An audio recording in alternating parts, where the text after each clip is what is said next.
Dans une minute, on va démarrer. Nous sommes très ravis de vous avoir parmi nous. Merci pour votre disponibilité. Nous savons que c'est pas très évident. Il est 20 heures, un jour ouvrable. Certainement que vous êtes fatigués. Votre présence signifie beaucoup pour nous et surtout l'intérêt que vous accordez à ces webinaires. Ah, du Togo. Bonsoir Kossi, du Togo. Ouagadougou, d'accord, Sénégal. Alors, il est 20h05, on va démarrer. Et puis, le reste va vraiment nous suivre au fur et à mesure que, ils se connecteront. Alors, bonsoir à toutes et à tous, une fois de plus. Bienvenue à ce webinaire organisé autour du thème Réinventer la démocratie, 6 initiatives citoyennes qui changent les règles du jeu. Et vous allez comprendre pourquoi est-ce que ces initiatives plutôt sont en train de changer les règles du jeu. Ce soir, nous allons à la rencontre de femmes et surtout d'hommes engagés qui sont porteurs d'initiatives qui, chacune à leur manière, contribuent à vivifier la participation citoyenne, l'inclusion et surtout l'action collective. Je suis Balkissa Amadou, votre modératrice, et j'ai l'honneur de vous accompagner aujourd'hui pour ces conversations inspirantes. Je rappelle que cette initiative est de Polaris Asso et je vais laisser la parole à Monsieur Ousseynou Gueye qui va planter les décors en nous donnant beaucoup plus de concepts, en nous parlant de l'initiative en tant que telle. Et je m'en vais après donner la parole à nos différents acteurs pour qu'on puisse vraiment les écouter. Ousseynou, est-ce que tu es là? Je suis 100% là. J'espère que vous m'entendez D'accord. bien. Oui, très bien. Je te reçois très bien. Je pense que les autres aussi te reçoivent très bien. Alors, je te laisse la parole, Ousseynou. C'est super. Bah, merci beaucoup, Balkis, pour ta présence tellement précieuse et forte pour nous. Je tenais également à remercier l'ensemble du public de se connecter si massivement et venant de pays tellement divers. Nous sommes extrêmement honorés d'être là ce soir pour ce moment que nous avons voulu sincère, collectif et tourné vers l'action. Chez Polaris Asso, comme vous le savez, nous sommes très fiers de vous accueillir pour ce webinaire consacré à 6 initiatives citoyennes qui, à leur manière, réinventent la démocratie sur le terrain en partant des réalités, des urgences et des rêves de leur communauté. Un auteur dont j'aime bien m'inspirer, Charente Diop, disait que l'avenir appartient à ceux qui ont la plus longue mémoire. Et aujourd'hui, on va parler de mémoire. Et c'est bien en se souvenant des combats passés, des savoirs populaires, mais aussi en écoutant les voix qui montent aujourd'hui euh, des quartiers, des villages, des associations, ce que les Américains appellent des grassroots communities, des voix qui remontent de la base, du bas, que ces jeunes, ces femmes, ces collectifs que nous aurons le plaisir d'écouter tout à l'heure, ont décidé d'agir. Leur démarche ne se contente pas de revendiquer, elles expérimentent, elles organisent, elles mobilisent, elles redonnent du souffle à l'idée de démocratie, non pas comme un mot figé, mais comme une pratique vivante, inclusive et ancrée localement dans leur territoire. Ce soir, nous allons entendre des récits de terrain, des débuts souvent précaires, des petites victoires, des victoires bricolées, mais de grandes leçons, je pense. Et c'est surtout, nous allons entendre la preuve qu'on peut transformer le réel sans attendre de permission, sans attendre tout court, à condition d'y croire et d'y mettre de l'intelligence collective. Le webinaire d'aujourd'hui vous est proposé dans le cadre d'un programme de soutien aux initiatives d'innovation démocratique portées essentiellement par la société civile sénégalaise, notamment par des collectifs de jeunes et de femmes qui sont dans des domaines divers, dans le domaine de l'écologie, dans l'environnement, dans le domaine de l'éducation, dans le domaine des arts, de la culture, dans le domaine de l'éducation. Vous allez les découvrir dans le domaine spirituel également avec Touba Sakaram. Vous allez les découvrir dans quelques instants, mais nous sommes très fiers d'avoir une panoplie riche et diverse de collectifs, d'organisations, d'associations que nous allons soutenir, que nous sommes en train de soutenir dans le cadre de ce programme. de soutien aux initiatives d'innovation démocratique portées par la société civile sénégalaise. C'est peut-être le moment de remercier également nos partenaires qui nous permettent de déployer ce programme. Je vais en citer particulièrement deux, notamment l'ambassade de France au Sénégal et la Fondation de l'innovation pour la démocratie, qui nous ont soutenus et qui nous ont fait confiance pour déployer ce programme, qui existe depuis maintenant à peu près 9 mois. Et c'est un programme qui va se développer sous forme de plusieurs composantes. Là, aujourd'hui, nous sommes avec un collectif, avec des collectifs d'organisations qui implémentent dans leur communauté des initiatives d'innovation démocratique. Nous allons les soutenir techniquement et financièrement. Ça, c'est une des composantes de ce programme. Nous allons également, dans le cadre de ce programme, faire des ateliers de mise en réseau, des ateliers d'apprentissage, des ateliers de valorisation de ces savoirs que ces organisations-là nous offrent. Et il y a également une composante importante qui est la composante recherche. Nous avons fait, grâce à un partenariat avec le LASPAD, qui est un laboratoire spécialisé en sciences politiques, basé à l'Université Gaston Berger de Saint-Louis, et précisément au docteur Pafare Diallo, avec le docteur Pafare Diallo, euh, maître de conférence en sciences politiques. Nous avons travaillé sur une cartographie des innovations démocratiques au Sénégal, laquelle cartographie euh, est presque en train d'être clôturée et sera divulguée, partagée et valorisée très largement sur tous les canaux de communication, pour permettre d'inspirer et de mieux comprendre les dynamiques qui aujourd'hui sont en marche dans les territoires, euh, depuis la base, depuis les communautés, depuis les localités. Juste rapidement pour terminer, je vais peut-être évoquer un autre auteur, Thomas Sankara, qui nous disait que le pouvoir ne se donne pas, il se prend, mais surtout, il se construit. Voilà, c'est sur ce mot de Thomas Sankara que je vous invite à méditer et à suivre ce webinaire. Merci à nos intervenantes et à nos intervenants d'être là. Merci à notre modératrice Balkissa d'être là, toujours là à nos côtés. Merci à nos partenaires. Merci surtout à ce très charmant public qui est venu se joindre à nous pour célébrer ce soir la démocratie et et je pense ensuite pouvoir amplifier ce qui se dira ici dans leur communauté. Merci beaucoup, merci pour tout. Je ne vais pas prendre la parole plus longtemps. Je pense qu'aujourd'hui, le plus essentiel et le plus important, c'est d'écouter ces acteurs de terrain qui agissent quotidiennement dans les territoires. Merci à vous. Merci beaucoup, Ousseynou. À t'entendre parler, j'ai limite envie d'être parmi les personnes qui ont été retenues, tellement c'est pertinent et puis c'est prometteur également. Alors, toi, tu as échappé parce qu'aujourd'hui, je deviens en même temps maîtresse, dit-on. Alors, quand je vais, juste le principe, c'est que quand je vais donner la parole aux différents intervenants, ils vont vraiment être précis, concis, de manière très pertinente, mais de 3 minutes chacun. Donc, chaque personne, chacune aura 3 minutes maximum. Et nous savons tous qu'aujourd'hui, avant toute action, il y a souvent une révolte, il y a un constat ou bien une envie de vraiment changer les choses. Et aujourd'hui, je vous propose vraiment de rentrer dans les coulisses de l'engagement de nos invités en découvrant justement ce qui les a poussés, le déclic, cette chose-là qui les a fait réaliser qu'ils doivent vraiment passer à l'action. Et je vais directement passer la parole à Madame Rabiatou Diallo. Rabiatou, on sait que vous êtes l'une des figures de Vie publique SN. Je pense que tout le monde connaît Vie publique SN tellement vous partagez les actualités de manière vraiment instantanée. Qu'est-ce qui vous a poussé aujourd'hui à prendre part à ces combats pour une démocratie plus proche des citoyens? Bonjour Belkissa, bonjour à tous. J'espère que vous m'entendez. Oui, très bien.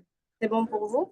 Très bien. Alors, merci déjà et bonsoir et merci pour l'opportunité qui est donnée à Vie publique Sénégal par ma voix de présenter nos actions et de pouvoir donc leur donner une meilleure portée, une meilleure visibilité ici aujourd'hui.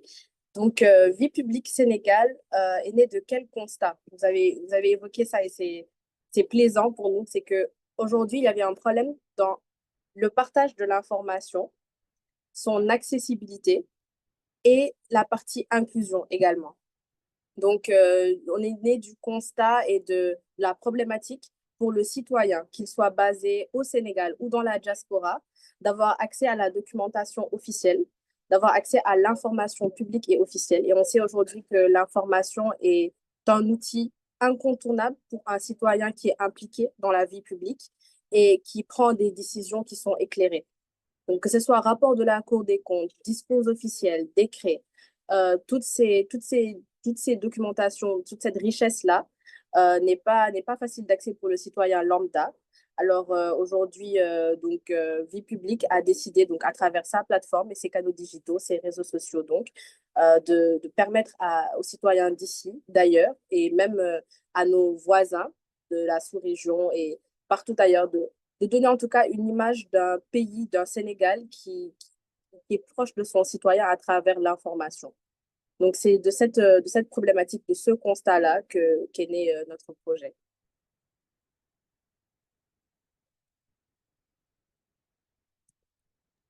Balkissa, ton micro. Balkissa, ton micro. Ah oui. Merci beaucoup, Rabiatou. Encore une fois, bravo pour tout ce que vous faites. Et moi, juste d'un constat Vie publique SN, d'un coup, je me dis, mais d'où ils sortent? Et c'était tellement pertinent d'avoir des informations justement en temps réel. Moi, je trouvais ça tout simplement, c'était vraiment waouh, quoi.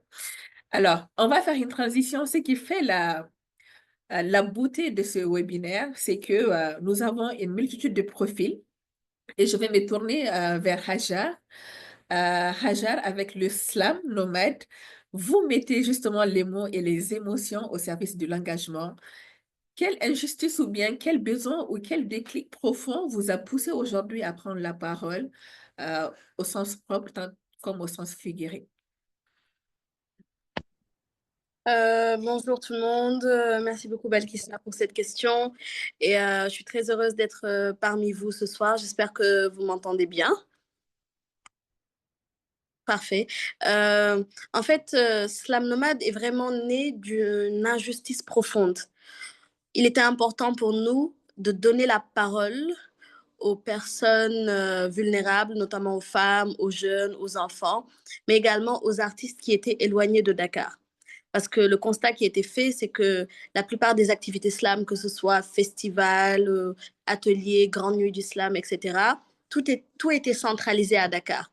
Et Saint-Louis, en tant que ville patrimoine mondial de l'UNESCO, en tant que ville culturelle, il était important pour nous de lui redonner sa place culturelle dans un premier temps, mais également de porter la voix de ces jeunes et de ces femmes-là qui sont dans la région de Saint-Louis et plus tard dans d'autres régions. C'est pour ça que le festival s'appelle Slam Nomade, parce que le but également de ce festival, c'est de voyager et de pouvoir démocratiser cette parole-là. Donc vraiment, c'est né d'une injustice profonde, mais précisément, comment donner la parole à travers l'écriture, à travers l'art, à travers le slam à une multitude de personnes.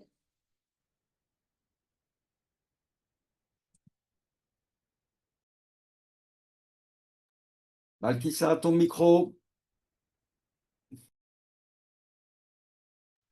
Ah, j'oublie le réflexe du micro en même temps. Alors, merci beaucoup, Hajar. Je vais faire un saut sur tout un autre domaine pour donner la parole à Bachir. Bachir, vous êtes à l'origine de l'espoir de la banlieue. Quel a été aujourd'hui le déclic pour vous dans un contexte souvent marqué par le désengagement ou la marginalisation?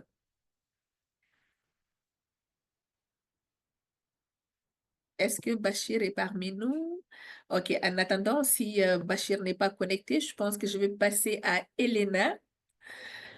Bonsoir Elena. Alors Elena, à travers Kimpa Vita, vous explorez une initiative spirituelle et communautaire de la transformation. Aujourd'hui, quelle est la prise de conscience, quelle prise de conscience justement vous a mis sur ce chemin-là? Bonjour tout le monde. Merci Balkissa. Merci Polaris Asso de nous donner l'occasion aujourd'hui de parler de notre initiative. Alors, la Kimpa Vita, c'est une initiative culturelle qui est venue d'un constat, c'est qu'on ne trouvait pas assez de femmes dans l'espace culturel. Et donc, on a mis en place cette initiative-là qui valorise tous les profils féminins dans la culture et qui essaie aussi de mettre en lumière toutes les problématiques que va traverser les femmes en Afrique, particulièrement au Sénégal. Et dans cette initiative, on a plusieurs petits projets, dont un podcast.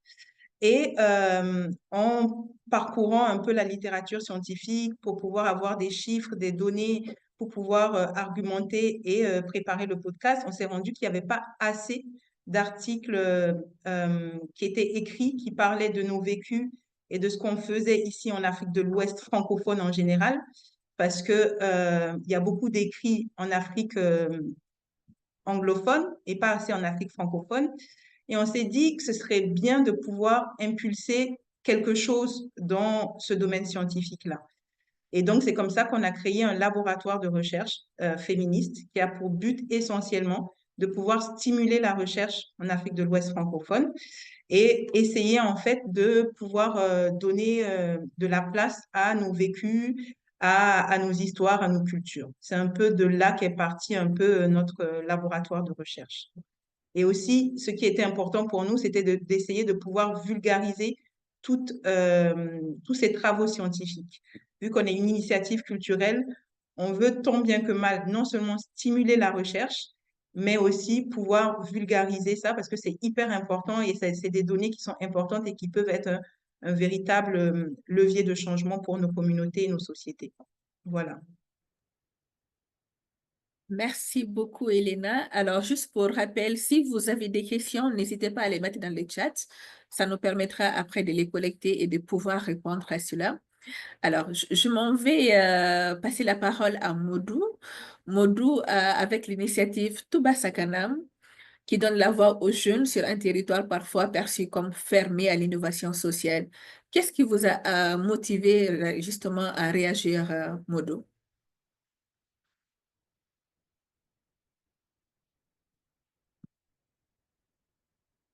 Est-ce que Modou est parmi nous? Si Modou n'a pas encore le micro, je vais passer à la prochaine personne.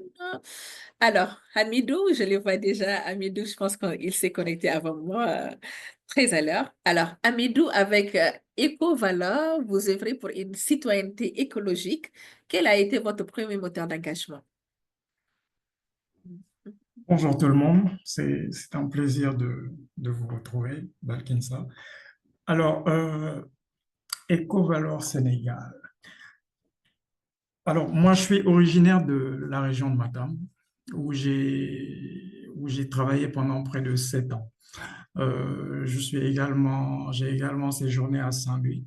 Et le constat qui a été fait, c'est que la gestion des déchets est souvent un luxe.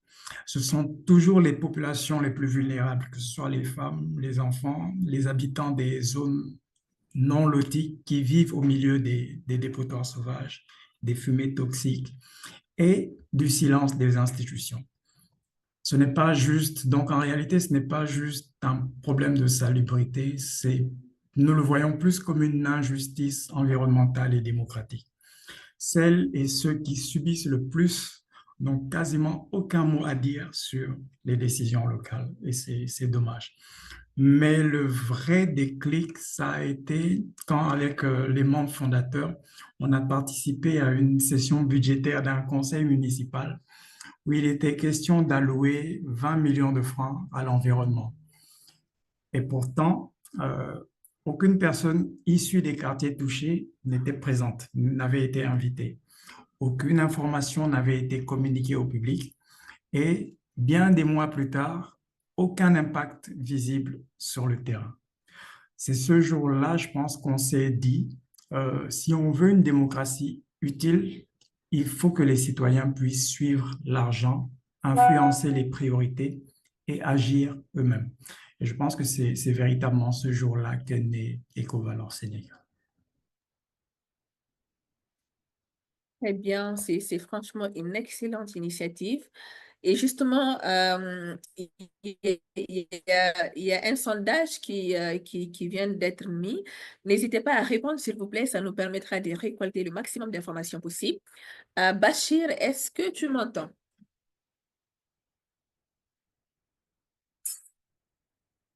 Bachir, tu m'entends maintenant?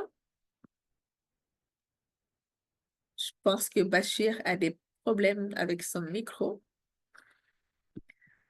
Alors, je pense que le temps que vous puissiez justement répondre aux différentes questions, au sondage justement qui vous a été mis en place, nous allons passer dans la phase plutôt concrète pour passer encore la parole à Rabiatou qui est avec nous aujourd'hui. Rabiatou, on souhaite savoir concrètement comment Vie publique SN agit sur le terrain et quels résultats avez-vous déjà observés au sein des communautés que vous avez touchées? Mhm. Alors, Balkissa, pour répondre de manière concrète, les 3 actions que Vie publique mène peuvent se résumer en collecter, diffuser et restituer, pour ne pas dire simplifier, l'information publique.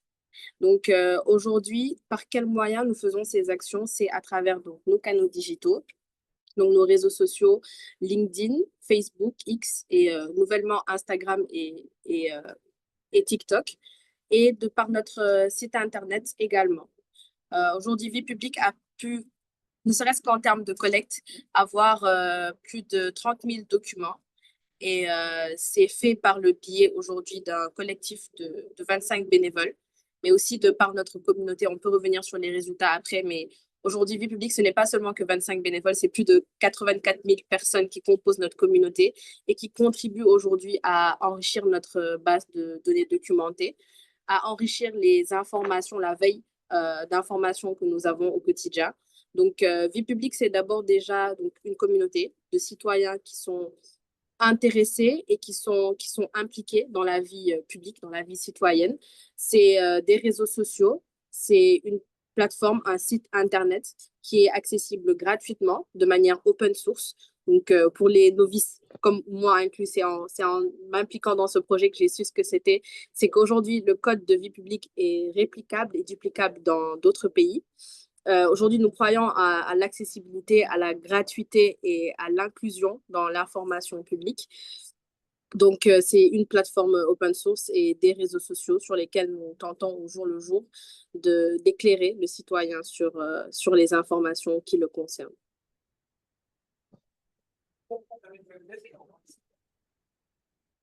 Balkissa, ton micro. Alors, merci beaucoup. Je vais passer la parole à Hajar. Hajar, qui nous a parlé justement du slam.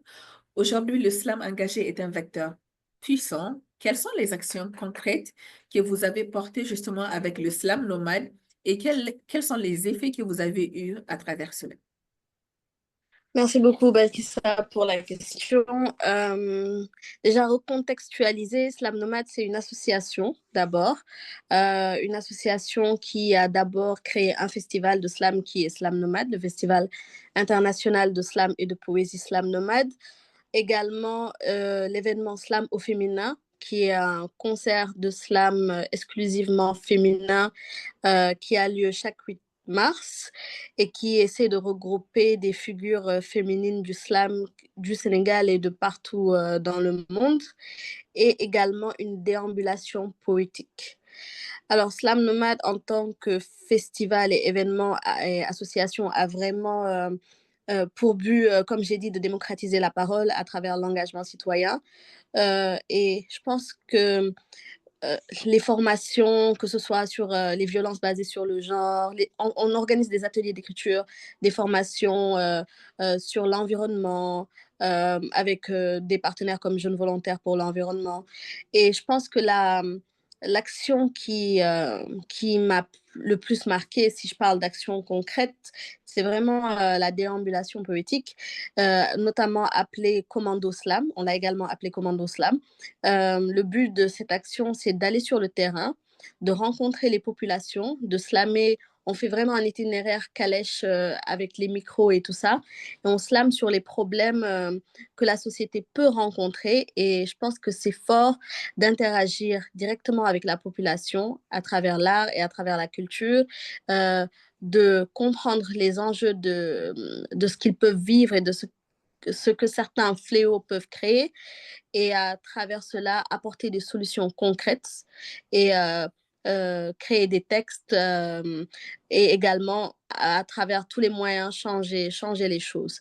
Et non seulement il y a une action concrète de démocratiser la parole et de permettre à ces gens-là de s'exprimer, mais il y a également ce sentiment d'être compris par ces populations. Ils sont compris et entendus, et je pense que c'est important. On slam nomade vraiment sur les questions de démocratie citoyenne, de violence basée sur le genre, d'environnement, de santé mentale, à former à travers chaque festival, et on est à la 3e édition du festival, plus de 100 jeunes à chaque édition. Et on a également un public de plus de 300 personnes à chaque édition du festival en présentiel, mais surtout le fait de pouvoir rencontrer toute la population en présentiel et sur le plan concret, je pense que c'est ça vraiment qui représente Slam Nomade aujourd'hui. Merci beaucoup, Hajar. J'espère que la prochaine fois, je ne vais rater votre festival. Alors, je vais voir si Bachir, il arrive à s'en sortir avec son micro ou pas. Bachir, est-ce que c'est Oui, bon? je vous entends. Est-ce que Ah, c'est bon pour vous? oui, c'est bon. Ben, soyez les Alors, bienvenus, merci. Bachir. Merci beaucoup. Alors, ben, ça veut dire que là, je vais vous faire Bonsoir à tout le monde. oui, des questions contractées pour vous, Bachir. Déjà, Bachir, vous êtes très proche justement des réalités du terrain. Je voudrais savoir déjà quel a été le déclic pour vous, quel est le besoin qui vous a poussé à agir. Et aujourd'hui, quels sont les obstacles que vous avez rencontrés dans le déploiement de vos actions et comment vous arrivez à les surmonter?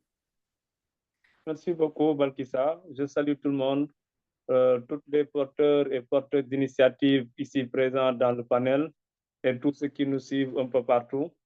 Merci aussi à l'opportunité que vous nous offrez là de pouvoir nous rencontrer, d'échanger et de dégager des perspectives. Nous, le déclic pour nous, ça a été un point de départ quand même qui reste dans nos mémoires parce qu'en fait, nous sommes des produits de banlieue. C'est une expression que nous aimons bien porter et cela a fait que au départ, nous n'étions pas bien entendus ou alors nous n'étions pas bien suivis. Donc, nous étions dans un quartier ou dans une zone où la pauvreté avait quand même une certaine proportion et qu'il fallait développer des initiatives à la base, non pas seulement pour lutter contre la pauvreté, mais pour essayer de changer notre quotidien. Et cela s'est manifesté jusque dans notre collège, là où nous étions à l'école pour apprendre. Et dans notre collège, il n'y avait même pas de bibliothèque. On avait des difficultés à accéder aux ressources documentaires. C'est là qu'on avait eu l'idée de mettre en place une pièce de théâtre qui allait nous permettre de porter un message sur ce besoin d'avoir accès aux livres et à la lecture. Quand nous avons élaboré la pièce, nous l'avons exposée et ça a eu des oreilles attentives qui ont répondu à l'appel et nous avons installé une première bibliothèque en banlieue dakaroise. Cette première bibliothèque a permis à nous autres qui avaient cette initiative-là d'avoir maintenant le courage de pouvoir se propulser et d'aller vers d'autres créneaux. C'était le point de départ. Et quelles sont les difficultés auxquelles nous sommes confrontés quand nous nous déployons? Vous savez, quand on est jeune, on a une énergie. On a une énergie souvent qui déborde, qui vous pousse à avoir cette envie-là. Mais cette envie-là doit être structurée, encadrée, mais aussi cette envie-là aussi doit être orientée vers des créneaux qui puissent porter demain pour que ces jeunes-là puissent inspirer d'autres jeunes. C'est pourquoi nous avons pris l'option de la culture, mais en choisissant l'option de la culture, nous ne comptons pas occulter des domaines prioritaires. Qu'est-ce que j'appelle des domaines prioritaires? C'est l'environnement que nous partageons tous. Aujourd'hui, s'il y a agression de l'environnement, nous sommes tous menacés, c'est notre quotidien qui est menacé. ces domaines prioritaires, au-delà de l'environnement, c'est l'éducation. Parce que l'éducation est le premier besoin d'un peuple, après la santé. Ce qui fait qu'aujourd'hui, dans le créneau de l'éducation-là, nous avons choisi le chemin de la culture pour pouvoir investir une énergie, une dynamique dans le sens de l'éducation. Le troisième domaine, c'est que la jeunesse elle-même constitue un potentiel fort. Et ce potentiel-là peut changer la donne. Donc, chacun, si vous êtes jeune, peu importe votre domaine, il suffit juste que vous ayez de l'engagement, de la motivation, une bonne formation pour que vous participez à la transformation. Parce qu'une vision qui ne s'accompagne pas d'action, c'est un rêve. Mais une vision suivie d'une action peut changer le monde. Voilà un peu quelques éléments qui nous permettent de nous déployer. Maintenant, les difficultés, c'est quoi? Nous avons un environnement très difficile, très réfractaire. C'est pourquoi nous avons mis en avant, au point, une forme d'expression théâtrale assez particulière qu'on a appelée le théâtre innovant ou le théâtre de l'innovation, qui s'appuie sur 3 éléments. C'est l'adaptabilité, la flexibilité et la créativité. Ça nous permet de nous déployer dans les marchés, dans les bus, dans des espaces insoupçonnés pour pouvoir faire passer notre message. Parce que d'habitude, le théâtre se fait dans des salles de théâtre dédiées avec un public très sélectif. Mais aujourd'hui, nous avons démocratisé le théâtre pour que ça soit beaucoup plus accessible. Nous allons dans les écoles, dans les bus, dans les gares routières, là où se trouvent les communautés, pour porter la voix à la communication. Voilà un peu de manière résumée pour ne pas trop en abuser par rapport au temps. Merci beaucoup, Bachir, c'est très clair et mes encouragements pour cette initiative. Je m'en vais donner la parole à Elena, qu'on avait eu tout à l'heure avec nous. Elena, nous savons que vous avez une approche assez originale qui questionne justement les formes d'engagement traditionnelles. Quelle initiative concrète vous avez pu mettre en place aujourd'hui et expérimenter avec Kimpavita? Alors, avec la Kimpavita et notre laboratoire de recherche, notre but, c'est, comme je vous ai dit tantôt, de stimuler la recherche et de pouvoir la vulgariser, la recherche féministe. Donc, nous essayons de soutenir des doctorantes qui sont inscrites dans des universités africaines, en Afrique francophone, pour leur permettre de faire leur recherche de terrain et après de vulgariser ça. Donc, à ce jour, on a soutenu 2 étudiantes, 2 doctorantes. La première, elle a travaillé sur l'histographie de la santé en Afrique de l'Ouest française à travers une analyse de leur contribution politique de médicalisation coloniale au Sénégal entre 1918 et 1960. Et la deuxième, elle va travailler sur les effets des politiques foncières sur l'autonomisation économique des femmes à Kolda. La première bourse a été restituée lors de notre festival qui s'est passé en novembre en 2024. Et aussi, on lui a consacré un épisode de notre podcast. Donc, tout ça dans le but de pouvoir vulgariser. Et la deuxième, elle est sur son terrain, elle est en train de faire ses recherches. Donc, pour nous, notre objectif vraiment, c'est de permettre à des étudiantes, à des doctorantes qui n'ont pas la possibilité d'avoir de l'argent pour aller mener leur recherche sur le terrain, de pouvoir faire leur recherche, de pouvoir le restituer, les aider à pouvoir publier ça dans des journaux scientifiques et nous ensuite de les aider à pouvoir vulgariser tout ce savoir-là. Donc actuellement, voilà un peu où on en est. Merci beaucoup, Elena. Je m'en vais vers Amidou, justement, Amidou, pour avoir beaucoup plus d'informations par rapport à la première prise de parole. Aujourd'hui, nous savons que l'environnement est au cœur de votre projet. Quelles sont justement les actions les plus marquantes portées par EcoValor et quel est l'impact mesurable que vous avez aujourd'hui? Alors, merci beaucoup. Alors, nous avons lancé une initiative qui est Démocratie verte, que nous sommes en train de mettre en œuvre avec l'appui de Polaris Asso, la Fondation pour l'innovation démocratique et l'ambassade de France au Sénégal. Nous sommes en train d'installer un comité local de gestion des déchets pilotes dans une commune de la région de Saint-Louis. Ce comité est composé principalement de jeunes, de femmes, de leaders communautaires et pas d'élus ni de technocrates. Alors, c'est un organe citoyen qui sera formé sur la gouvernance participative, la décentralisation et les techniques de gestion communautaire des déchets. Nous développons également un outil numérique simple mais puissant que nous avons baptisé EcoTrack, avec lequel les citoyens peuvent signaler un dépôt sauvage, suivre un engagement budgétaire de la mairie ou proposer même une dépense prioritaire. Nous avons organisé 3 émissions radio, des animations dans les écoles, avant la fermeture dans les écoles primaires, et des consultations citoyennes pendant lesquelles nous sommes revenus sur la gestion des déchets, l'engagement citoyen et la participation citoyenne, autant pour moi. Ici, l'innovation, c'est de créer un pont entre les budgets publics et l'action citoyenne. Et ce qui change, c'est que désormais, un groupe de jeunes pourra, par exemple, suivre ligne par ligne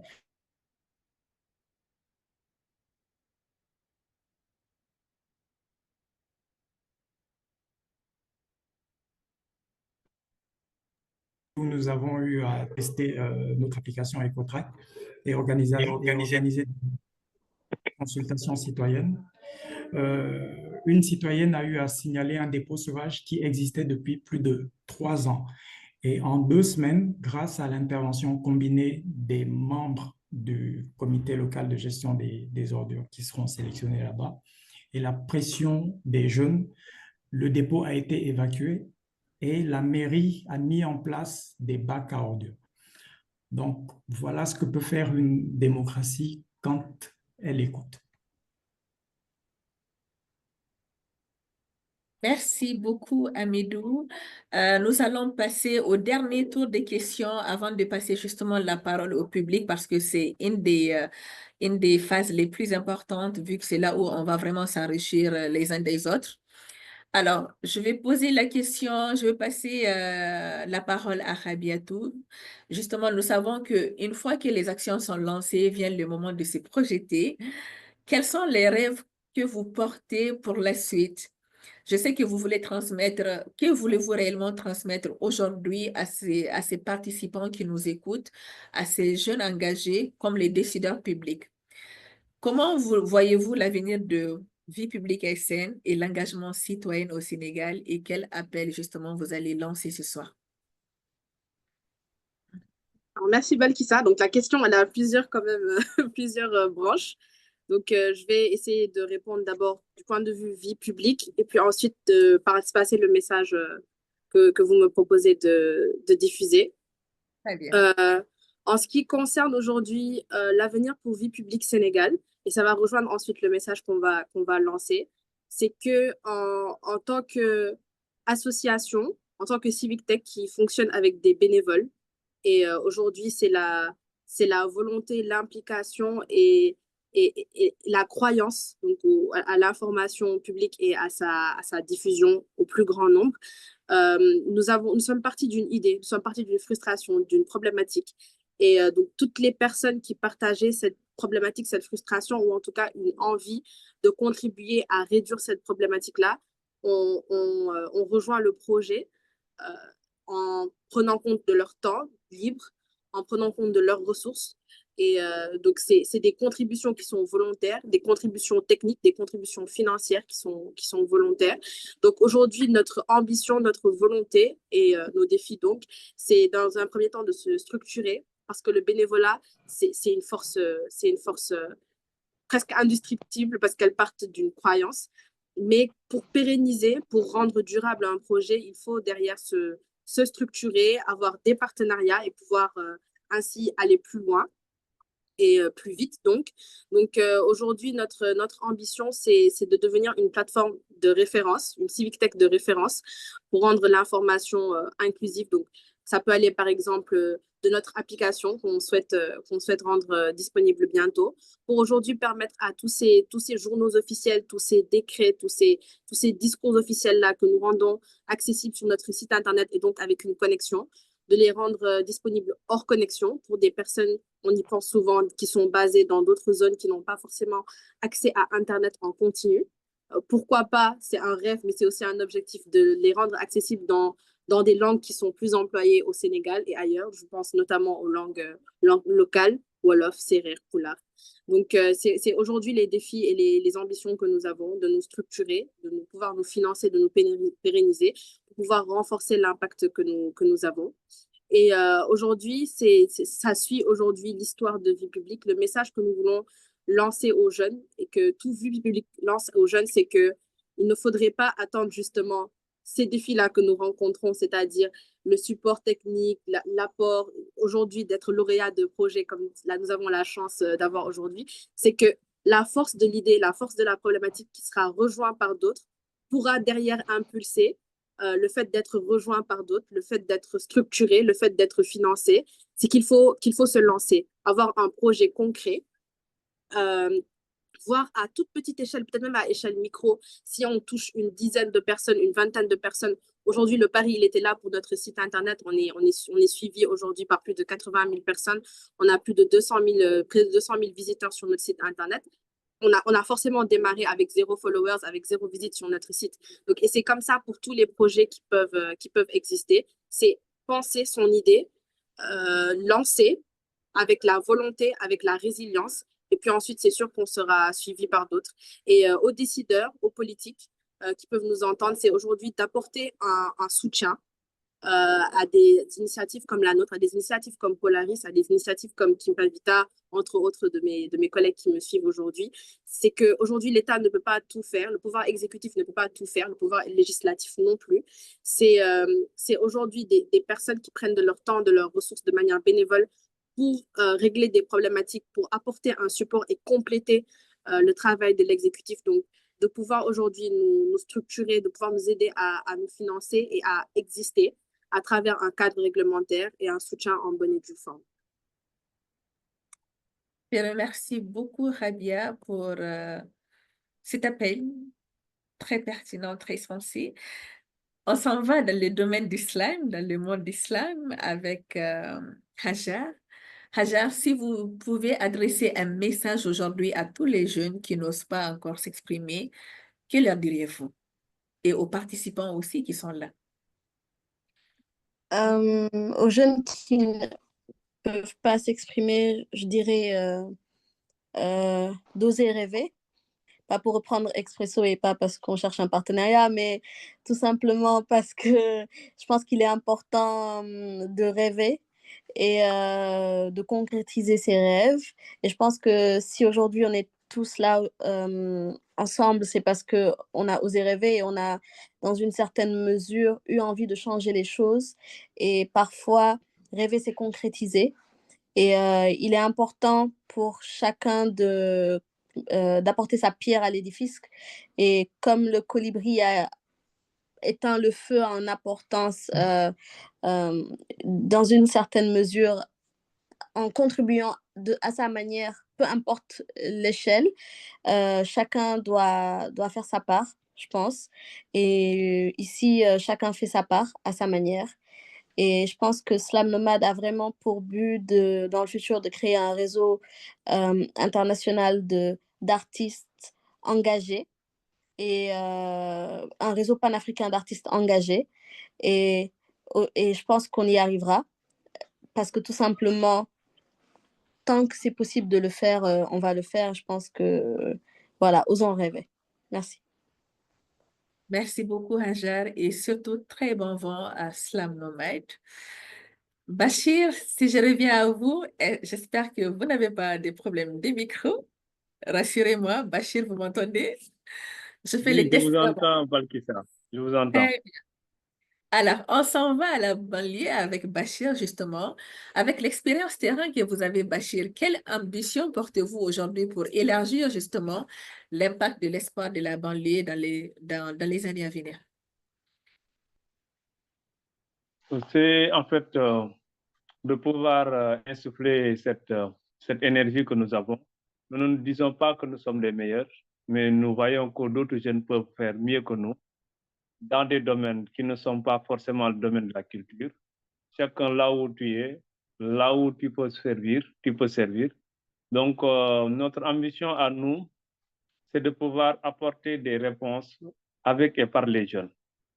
On a très longtemps délaissé les jeunes dans les prises de décision, dans la construction des choses, de sorte que quelqu'un disait aux autorités, en tant que jeunes, régler nos problèmes, sinon demain c'est nous qui allons vous créer des problèmes. Cela dit quoi? Cela dit que les jeunes ont aujourd'hui la possibilité ou ont en eux la flamme, la lumière de pouvoir illuminer le chemin. Vous voyez en Afrique, les structures dans les gouvernements, très peu de jeunes occupent la place, très peu de jeunes sont écoutés, très peu de jeunes sont au devant de la scène. Nous n'avons rien contre les trois, je ne sais pas comment les qualifier, parce qu'en fait, tellement dans l'ossature de nos gouvernements, on n'en trouve pas de jeunes. Ce qui fait qu'aujourd'hui, l'ambition que nous avons, c'est de pouvoir insuffler à chaque jeune cette flamme-là, qu'il puisse se dire qu'à moi seul, je peux en fait apporter toute une lumière. Si on le fait maintenant dans une dynamique d'ensemble avec d'autres jeunes, c'est encore beaucoup plus fort et ça crée beaucoup plus de dynamique. Ça me ramène à dire quoi? À dire que la fonction ou la force de notre engagement culturel réside ou trouve sa pertinence dans cette possibilité que nous avons à inciter chaque jeune à répondre présent. Cette présence des jeunes-là, elle est importante, car l'engagement des jeunes est une richesse à valoriser. Faut-il que je le répète, l'engagement des jeunes. Les jeunes ont besoin de s'engager, que autant l'engagement citoyen, l'engagement politique, peu importe, mais que ça soit un engagement positif qui peut apporter un plus à nos communautés. Maintenant, nous avons la possibilité, à partir de ce que nous vous proposons, de pouvoir travailler sur des leviers, sur des outils qui permettent à ces jeunes-là de retrouver une confiance en soi, de retrouver l'estime de soi, de pouvoir se donner une possibilité ou une volonté d'aller apprendre, parce qu'on ne peut pas répondre présent dans le vide. Il faut avoir vraiment, comme disait Cheikh Anta, s'armer de sciences jusqu'aux dents. Les jeunes en ont. Pourquoi la partie éducation et formation elle est très importante. Et ensuite, donner la parole aux jeunes, laisser la place aux jeunes. Parce que longtemps, on a vu des jeunes faire l'exemple. Ce n'est pas seulement ce qu'on a l'habitude de voir, des jeunes qui cassent, qui insultent, etc. Nous reconnaissons qu'il y a ça, mais il y a une bonne partie des jeunes quand même qui font de belles initiatives. À titre d'exemple, c'est ces jolies dames qui sont là, sélectionnées parce qu'elles sont en train de mettre en place leur match d'église.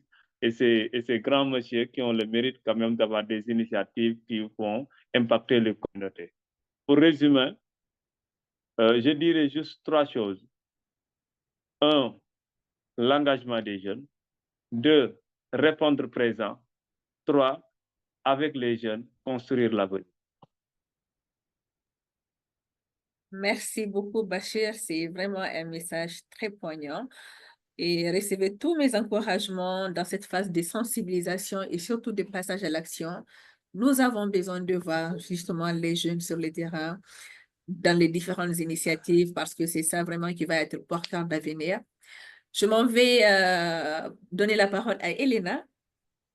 Elena, aujourd'hui, quelle suite envisagez-vous pour Kimpavida, justement, et quelle place voyez-vous pour la spiritualité, justement, dans le renouveau démocratique? Alors, nous sommes au début de ce laboratoire, donc nous espérons que grâce au soutien de Polaris, nous allons essayer un peu de créer un réseau, dans les universités, d'abord à l'université ici à l'UQAD, de pouvoir connecter avec un peu toutes les différents laboratoires qui travaillent sur le genre, qui n'ont pas forcément une approche féministe, mais qui travaillent sur le genre. Donc, notre but là actuellement, c'est de pouvoir créer un réseau qui est solide, de pouvoir encourager toutes les collaborations qui sont possibles, que ce soit ici ou à l'international. Et nous voulons rendre cette recherche-là accessible. Donc, nous avons décidé de ne plus seulement octroyer des bourses qu'à des doctorantes, mais aussi à des étudiantes en Master 2. Parce qu'on s'est rendu compte que le parcours académique des femmes, il est souvent jalonné par des grossesses qui ralentissent. Après, les femmes, elles abandonnent leurs études. Donc, on s'est dit qu'il fallait peut-être pas juste soutenir que des femmes doctorantes, mais plutôt aussi de commencer un peu plus vers le bas, donc avec des chercheuses qui sont en Master 2 et qui ont des travaux qui peuvent être très passionnants aussi concernant tout ce qui en rapport avec les femmes. Notre objectif, c'est toujours d'essayer de vulgariser ça, de donner l'opportunité aux boursières de pouvoir vulgariser leurs travaux et de leur permettre d'intégrer des réseaux internationaux. Donc, si je dois résumer, notre ambition, c'est de pouvoir essayer de produire du savoir féministe, de pouvoir le partager, mais aussi pouvoir le vulgariser pour le mettre au service des différentes luttes locales. Voilà un peu. Merci beaucoup, Elena. Alors, je suis en train de voir, avant de passer au dernier intervenant, je pense qu'on avait eu un intervenant, un autre qui a été empêché, que je vois en ligne. Est-ce qu'il nous entend? Modou, est-ce que vous êtes en ligne actuellement?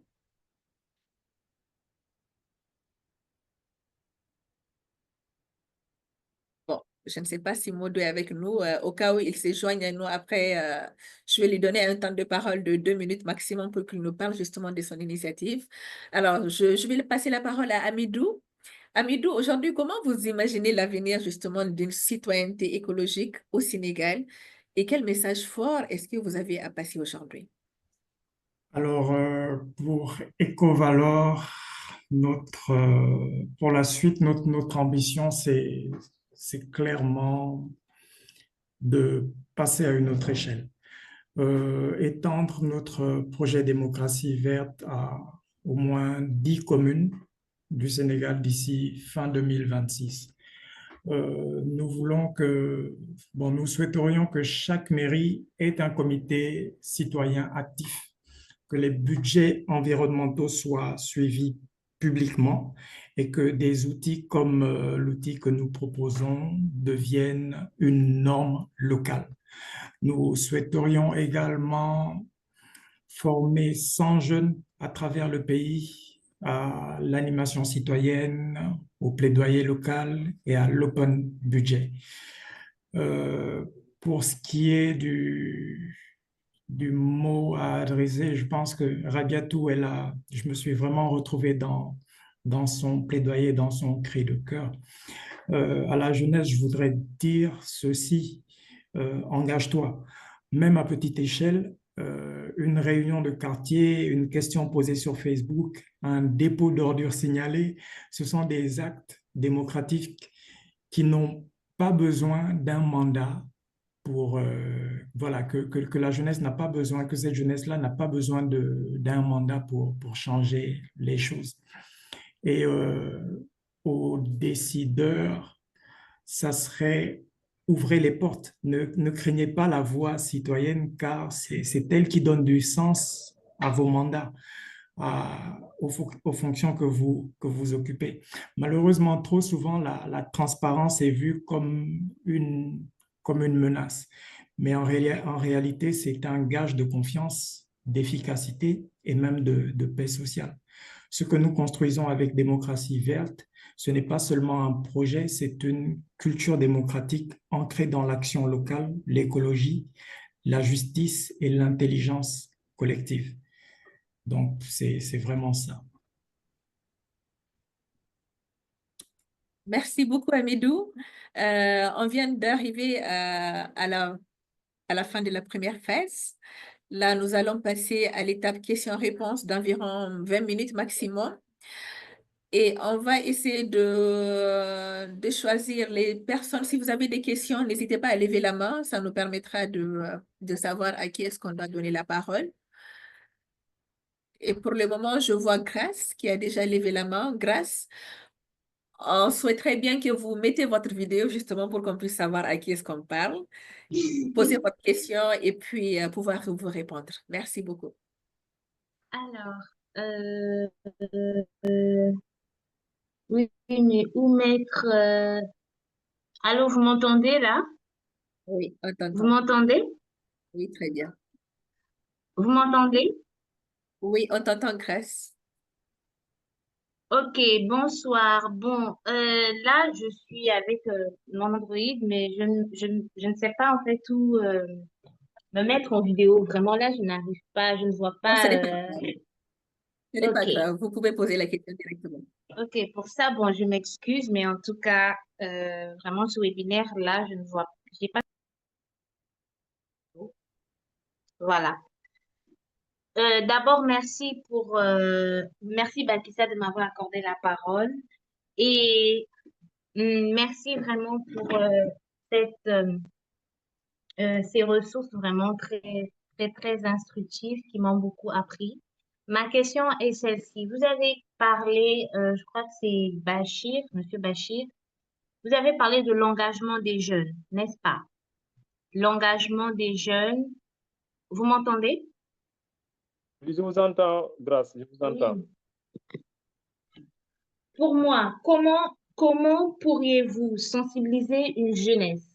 Parce que vous avez parlé de cette jeunesse qui doit être formée, qui doit être éduquée, avec ce coût de vie qui est très élevé maintenant. Surtout en zone rurale aussi, même ici en zone urbaine, que j'ai constaté, le coût de vie est élevé et parfois il y a la volonté, il y a l'engagement, mais il n'y a pas ce soutien financier ou c'est ce manque en fait qui constitue un obstacle pour ces jeunes-là qui désistent face à cela. Est-ce que, selon pour vous en fait, quelles sont vos approches systématiques? C'est ça ma question. Merci, Grâce, pour la question. Elle est très pertinente et c'est un constat que nous avons tous. C'est une préoccupation que nous partageons tous parce que souvent, quand on donne des réflexions, certains seraient tentés de circonscrire la réflexion à un niveau urbain ou dans les périphéries, alors qu'on a aussi des zones très reculées où l'accès à Internet est quasi impossible. Et les ressources se font rares, il n'y a quasiment pas d'infrastructure. En tout cas, les perspectives pour les jeunes sont tellement réduites que pratiquement la vie devient très compliquée. Mais même s'il y a ces cas de figure-là, je pense qu'Amirou l'a dit tout à l'heure, le simple fait de s'engager en prenant peut-être la place dans une réunion de quartier, dans une réunion de chambre, etc. Parce que l'idée aussi, c'est de se faire entendre. C'est de se faire entendre. Il faut que nous puissions constituer une chaîne. Qu'est-ce que j'appelle cette chaîne-là? C'est-à-dire quand, par exemple, nous voyons des choses qui constituent un danger et que personne n'ait le courage de lever la voix pour se faire entendre. Ces jeunes-là qui ont des difficultés, qui n'arrivent pas à trouver les moyens de se faire former, alors que le besoin est là. Peut-être que des initiatives à un niveau personnel avant d'être collectif pourraient permettre, par exemple, de ne pas rester dans ce que j'appelle en fait l'inertie. Donc, il faut qu'il y ait cette volonté de bouger, de faire quelque chose, l'effort qui est déjà là. Je sais que, bon, je ne suis pas en train de dire qu'ils sont guettés par la paresse ou quelque chose comme ça. Ce que je veux vous faire entendre, c'est qu'il ne faut jamais se décourager. Même s'il ne vous reste que des souffles à la dernière minute, ne jamais se décourager. Encore tenter, encore bouger, ne jamais, jamais se dire que c'est fini, toutes les portes sont fermées. Parce que nous savons que aujourd'hui, Internet est là. Parfois, si vous voulez vous faire entendre pour dire que notre village, ça ne va pas, nous avons des difficultés, pensez à nous. Même si les autorités ne sont pas sensibles, il y a ailleurs des gens qui au moins développent cette chaîne de solidarité-là et qui puissent au moins faire des choses pour répondre présent. Parce que nous sommes tous à avoir les mêmes droits d'accès à la formation et à l'éducation. Donc, c'est une préoccupation. Je ne suis pas en train de donner la meilleure recette en termes de solution, mais je donne juste ma modeste pensée pour que les jeunes puissent, même dans la difficulté, développer ce qu'on appelle la résilience. Grâce, c'était ça.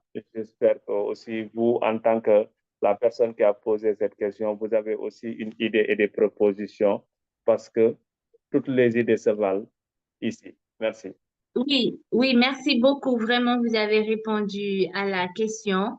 Merci. Et bon, les suggestions, je me disais, est-ce que ici il y a une ONG qui est capable de soutenir cela aussi? Bon, ça c'est entre guillemets. Mais vraiment, vous m'avez répondu. Merci beaucoup. Merci, Grâce. Merci. Merci beaucoup, Bachir. Merci, Grace également. Alors, il y a Amadou qui a levé la main. Amadou Moussafan, vous avez la parole.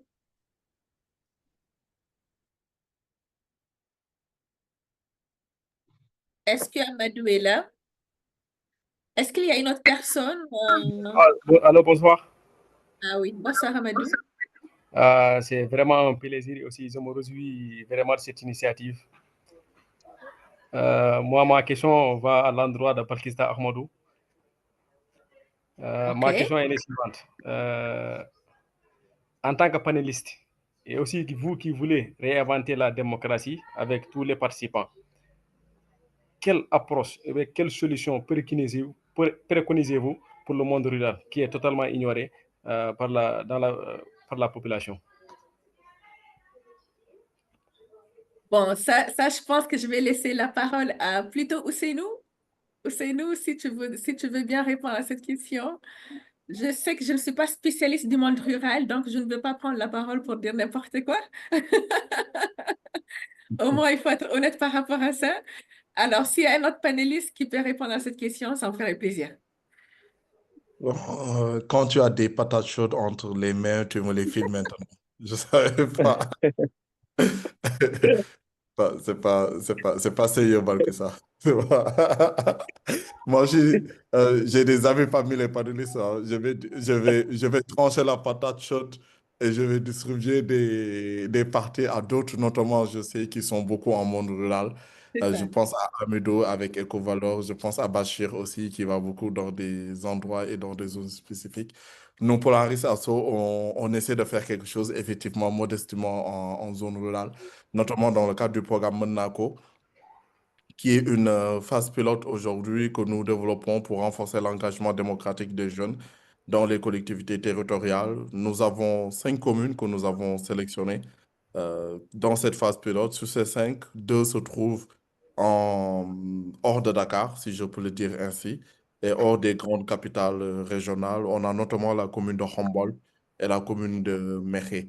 Et nous sommes en train de travailler très étroitement avec les élus municipaux, avec les agents municipaux et avec les maires de ces 2 communes-là pour renforcer les compétences des jeunes, à collaborer et à faire sens commun avec ces collectivités territoriales qui sont plutôt en zone non urbaine euh, pour, pour, euh, pour que leur potentiel puisse s'entendre et puisse compter, puisse être mis à contribution, leur potentiel, dans la marche de ces collectivités territoriales-là. Nous allons aussi, d'ici décembre, ouvrir dans ces 2 endroits-là dans ces 2 communes des incubateurs en partenariat avec le ministère de l'Économie sociale et solidaire. Nous allons ouvrir des incubateurs pour faciliter l'accès à Internet, faciliter l'accès à des ressources, faciliter à l'apprentissage citoyen des jeunes dans ces collectivités-là.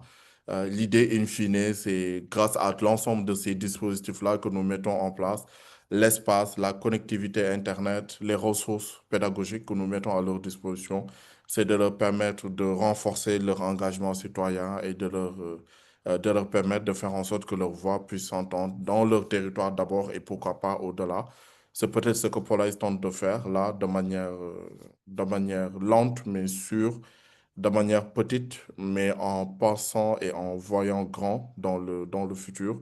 Et très prochainement, une mise à l'échelle de cette initiative-là à destination des communautés rurales et à prévoir dans les années qui viennent. C'était un peu peut-être ma part de réponse et la part que je prends à la patate chaude. Je laisse peut-être à Abidou, Bachir et d'autres panélistes. On a, on a, on a Koureux de Thomas Karam. Je pense qu'il est empêché non seulement, mais aussi qu'il a peut-être des problèmes de micro. Mais s'il peut intervenir, ça peut être intéressant. Thomas Karam, je pense qu'il intervient essentiellement dans les communautés rurales, dans les zones non urbaines pour essayer d'apporter des solutions aussi. Justement, Ousseynou, comme tu parles de Polaris, je m'en vais glisser une question de Fanny qui souhaite savoir comment est-ce qu'on peut s'intégrer auprès de l'organisation Polaris et contribuer au développement du réseau. Il nous écrit un message très simple sur nos réseaux sociaux. On a deux super community managers, Oumi Kebe et Mayu Yupere, qui est notre responsable communication, qui vont lui répondre et qui vont justement voir comment l'impliquer et l'engager dans nos activités. Nous avons une base de données qui reçoit chaque semaine des mails sur des actualités de Polaris Asso, sur nos activités, autant d'opportunités d'engagement que ceux qui souhaitent s'engager peuvent embrasser. Et très bientôt, avec notamment le soutien de l'ensemble des personnes qui sont dans ce webinaire, nous allons officiellement lancer la communauté Polaris Asso, qui sera une communauté ouverte à toutes les personnes qui ont pu bénéficier d'une manière ou d'une autre, comme les participants de ce webinaire, aux actions de Polaris Asso pour qu'on ait une démarche beaucoup plus structurée d'implication de nos publics dans nos activités. Merci beaucoup, Ousseynou, pour cette réponse et qui va bénéficier justement pour tous les participants. C'est vraiment ouvert, donc n'hésitez pas à vous rapprocher des différentes pages de Polaris Asso et leurs écrits pour pouvoir justement avoir cet engagement communautaire-là. Je ne sais pas si Bachir ou Amidou, est-ce qu'un d'entre vous veut enrichir les échanges par rapport à la question d'Amadou Moussa, qui a voulu bien me donner cette patate chaude-là? Alors, je vais peut-être prendre ma part, puisque c'est le Gayen qui balance au Javen. Alors, pour ce qui est de nous, EcoValor, in fine, il est prévu, bon, déjà, ce qu'il faut comprendre, c'est que nous mettons vraiment l'accent sur le monde rural, on va dire, où nous nous éloignons un peu des grandes communes. Parce que, justement, comme je l'ai dit, dans l'un des éléments qui nous a motivés, c'est le constat que souvent, ceux qui sont le plus atteints ont souvent le moins d'occasion de prendre la parole. Maintenant, nous prévoyons également de dérouler des sessions de formation en valorisation des déchets et de mettre même en place des unités de valorisation des déchets. Maintenant, la priorité sera, comme toujours, donnée aux populations les plus vulnérables. Maintenant, je ne sais pas dans quelle région est Amadou Moussa Fall, mais moi, j'ai travaillé dans la région de Matam. Et quand je dis région de Matam, c'est vraiment j'ai fait, je pense, un peu tous les villages de la région de Matam, une partie de Thiès également, et Saint-Louis. Mais je dirais que le gros du souci, peut-être avec le monde rural, c'est souvent que les gens ont du mal à s'engager. Et il y a énormément de choses qui ont été faites et qui continuent d'être faites, mais on a souvent, bon, ça c'est l'agent d'ONG qui parle, hein. On a souvent été confronté à des problèmes d'appropriation. Le projet, quand il est là, tout le monde est là, mais une fois que le projet se retire, une fois que le bailleur se retire, les initiatives tombent à l'eau. Et ça, c'est dommage. Voilà pourquoi aujourd'hui, moi, quand on parle d'engagement, quand je parle d'engagement, il faudrait déjà que ce soit un engagement sincère. C'est ce que j'aime avec EcoValor et c'est ce que j'aime d'ailleurs avec tous les panélistes qui sont là, c'est que quand on les entend, quand on voit ce qu'ils font, on se rend compte que ce sont des gens qui n'ont pas attendu qu'il y ait quelque chose, qui n'ont pas attendu qu'il y ait quelqu'un. Ils ont vu qu'il y avait un problème et ils se sont dit, OK, comment est-ce que moi je peux faire pour aider à résoudre ce problème-là? Et c'est ça le truc, c'est pas résoudre le problème, mais c'est aider à le résoudre. Parce que même si le problème, je ne peux pas le résoudre, mais comme l'a dit Ajra, au moins que j'apporte ma pierre à l'édifice. Et ensuite, voilà. Donc, c'est vraiment ça. Engagez-vous. Et l'essentiel, c'est que les gens vous trouvent en train de faire quelque chose. Et s'ils peuvent vous appuyer, ils vous appuieront. Mais que ce ne soit pas, qu'on ne soit pas dans une position d'attente. Merci beaucoup. Merci beaucoup, Amidou. Cette contribution, elle résonne fort à moi. Franchement, je me retrouve à travers ces paroles. Alors, nous avons Papa Abdou qui a levé la main. Papa, vous avez la parole?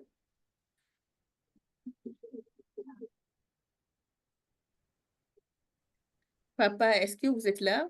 Allô, bonsoir. D'accord. Oui, je suis Bonsoir. là, je suis là. D'accord. Vous m'entendez? Oui, très bien. Ok, salut, je m'appelle Monsieur Papa Sagna. Je suis formateur en réparation de téléphone. Allô, vous m'entendez? Oui, on vous entend très bien. Allez-y. Allô? Oui, on Ok, vous entend bon, je très suis bien. aussi bénéficiaire de Polaris, hein. D'accord. Bénéficiaire de Polaris, les cohortes concernant la lutte contre la désinformation et le fact-checking. Donc, ça a été une expérience pour moi de découvrir ce métier-là. Bon, je vais rebondir un peu par rapport à la valorisation des déchets, hein, c'est ça, hein, écologique. Bon, moi, je suis dans le domaine électronique. Bon, au Sénégal, il y a beaucoup d'appareils électroniques qui tombent en panne et certains sont réparés, certains ne le sont pas. Maintenant, si vous vous rendez au décharge de Mbobos, vous allez trouver des condensateurs brûlés, des batteries, etc. Et cela constitue un danger réel. Maintenant, je ne sais pas quelle ONG qui s'occupe de ça. Est-ce que vous vous, euh, vous vous approchez des réparateurs, des techniciens, pour au moins qu'ils prennent le recyclage de ces déchets?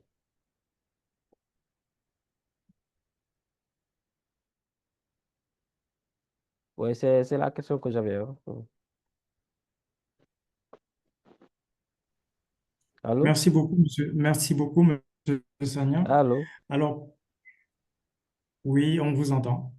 Alors, peut-être, petite précision, c'est que nous sommes vraiment dans la valorisation des déchets plastiques et organiques. Maintenant, je vous ai d'ailleurs fait un message, mais on reste vraiment ouvert. Mais pour l'instant, on est vraiment dans la valorisation de ces deux types de déchets-là. Ah, d'accord, ok, je savais pas, ok. Merci Ok, beaucoup. merci, c'est bon. Peut-être dans l'avenir, si vous ouvrez un peu vos champs d'action, peut-être les déchets électroniques aussi, vous pouvez intégrer cela. On est constamment en veille. C'est pour ça que je vous ai même envoyé mon Ouais. mail. On va approfondir ça.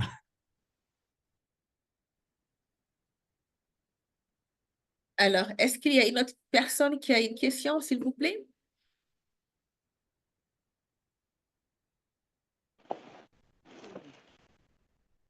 Je pense qu'il n'y a plus de questions. S'il n'y a plus de questions, ok, il y a deux personnes qui sont manifestées. Ok. Aliou, Aliou, Mbodj. Aliou, est-ce que vous êtes là parmi nous?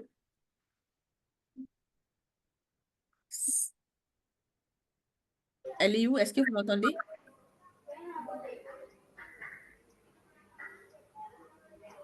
Je ne sais pas si Aliou est là ou pas. Bonsoir, bonsoir à tous. Oui, bonsoir. Bonsoir, j'espère que vous m'entendez. Oui, très bien. Merci Polaris Asso pour cette opportunité qui nous a été offerte d'écouter ces brillants intervenants sur la démocratie.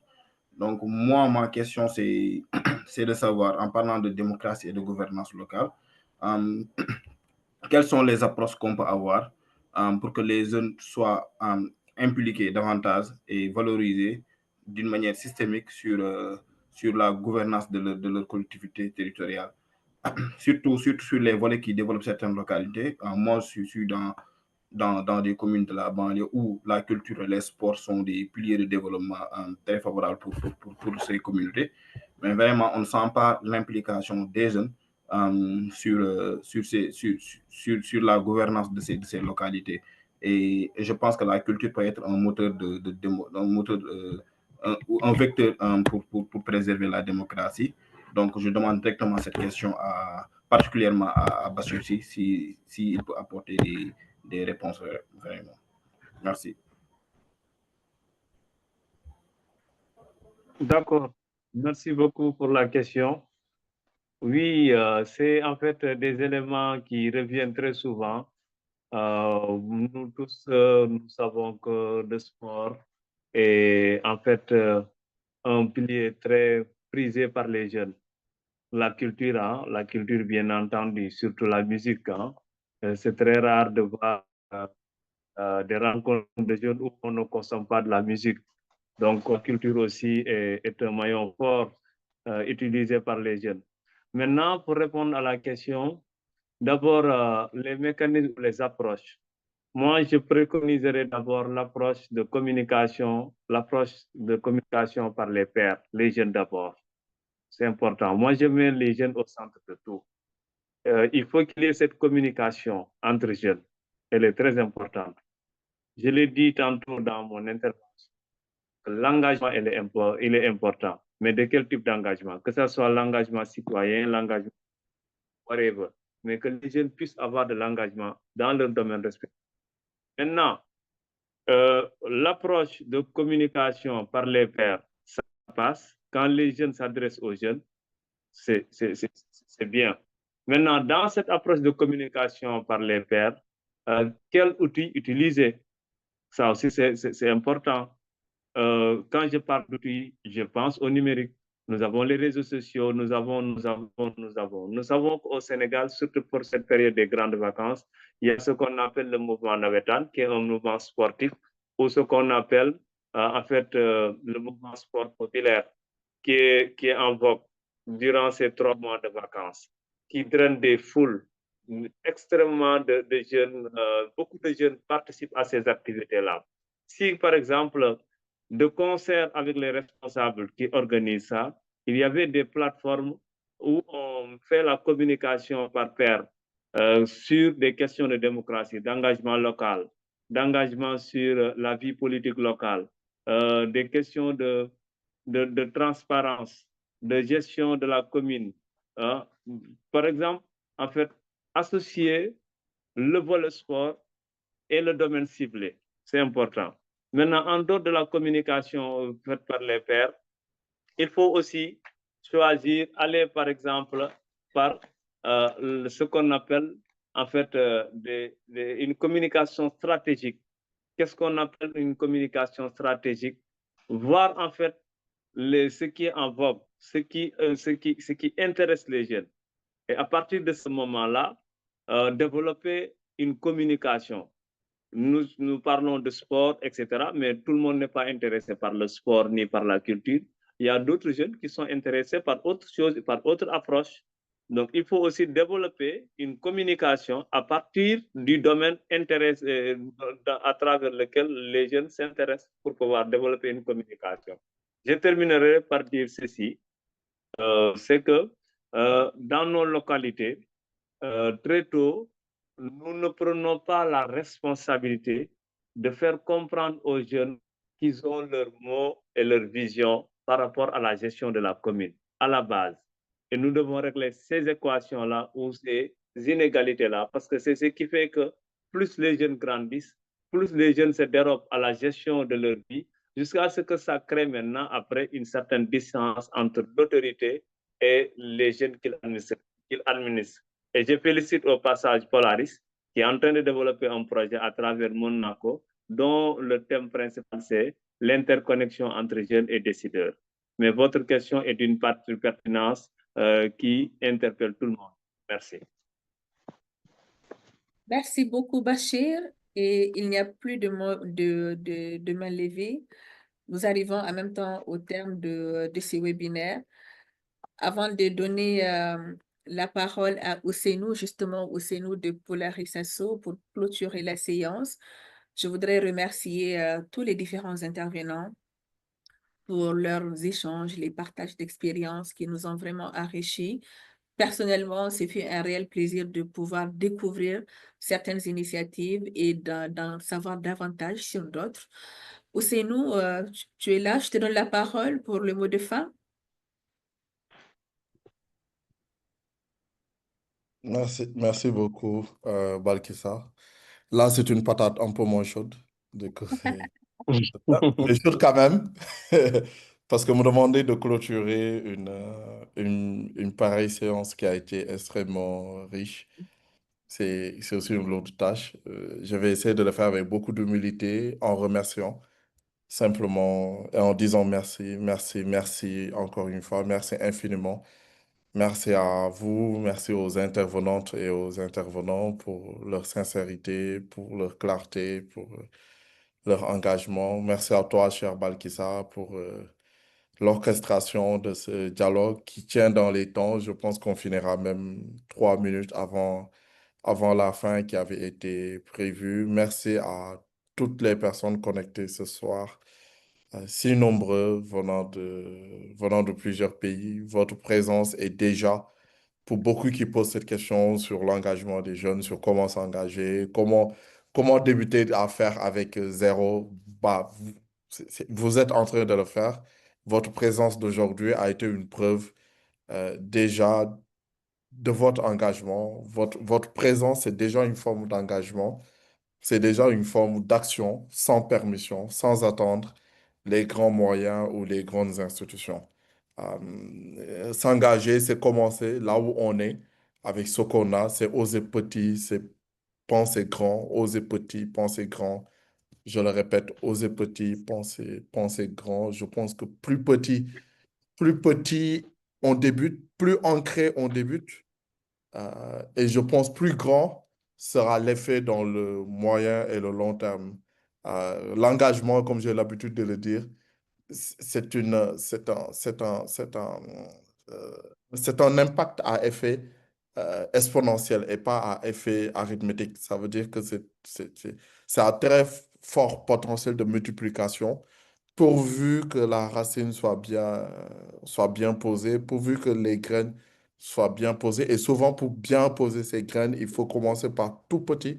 Il faut commencer par sa maison, par son quartier, par son école, par les rues qui vous entourent, par la communauté qui est autour de vous. Il n'y a pas de secret. Et je pense que ce que les initiatives viennent de nous dire font beaucoup écho aussi à cela. Il n'y a pas de secret. Commencez demain quand vous vous réveillerez et commencez par les premières personnes que vous allez rencontrer sur votre chemin pour aller à l'école, pour aller à l'université, pour aller au travail, pour aller au marché, pour aller faire votre besogne. Voilà. La démocratie que nous portons ensemble et ne se contente pas de slogans et se construit dans le geste, dans le lien, dans l'intention et se tisse dans les marges, dans les interstices, dans les espaces qu'on crée nous-mêmes. Et c'est cela que vous faites. Euh, Essayons, Polaris Asso va continuer de soutenir ces démarches-là. Nous allons continuer à relier les actrices et les acteurs, les territoires, les idées, à faire sens commun ensemble, à faire bien commun ensemble, à faire savoir commun ensemble, à les rendre visibles, à accompagner la mise en réseau, le passage à l'échelle et surtout la constance et le respect du temps long. Ne lâchez rien, il faut absolument rien du tout lâcher.